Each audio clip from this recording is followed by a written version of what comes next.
दिवाळीतला सगळ्यात आवडता दिवस म्हटला की लक्ष्मीपूजनाचा. घरातलं सगळं आवरून मी मस्त अशी साडी नेसून तयार झाले होते. इथं पूजा मी साधी सोपीच मांडून घेतली होती. मस्त अशी पूजा करत होते आणि मी मात्र इथं चालू होतं माझं पंत्या वगैरे लावायला. रांगोळी पण छान घातली होती यावेळी मी.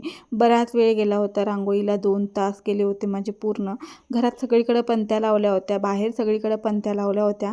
पण झालं होतं असं की वारं भरपूर सुटलेलं, त्यामुळे काही पंत्या विझलेल्या आणि 4-5च पंत्या फक्त राहिलेल्या, बाकी सगळ्या पंत्या विझून गेलेल्या. घरातला अवतार मात्र हा असा होता, सगळा राडा तसाच पडलेला. म्हणलं पडू दे, सगळं झाल्यानंतर निवांतपणे आवरूया.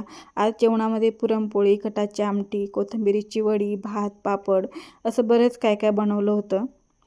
पूजा झाल्यानंतर देवाला नैवेद्य दाखवून घेतला आणि त्यानंतर आम्ही इथं फटाके वाजवायला घेतले.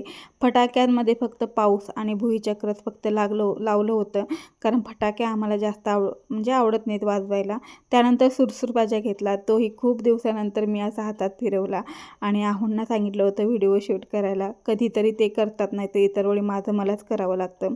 नंतर मी सासरे बुवांना देत होते, पण ते काही घेतले नाहीत. मग आहोंनी घेतलं. त्यानंतर सासरे बुवांना जेवायला वाढलं. दिराच्या मुलाने गाडी घेतली होती आज नवीनच, त्याची पूजा करून घेतली आणि मस्त आहे गाडी, मलाही घ्यायची आहे म्हणून आहोंना पाठीमागं लागले.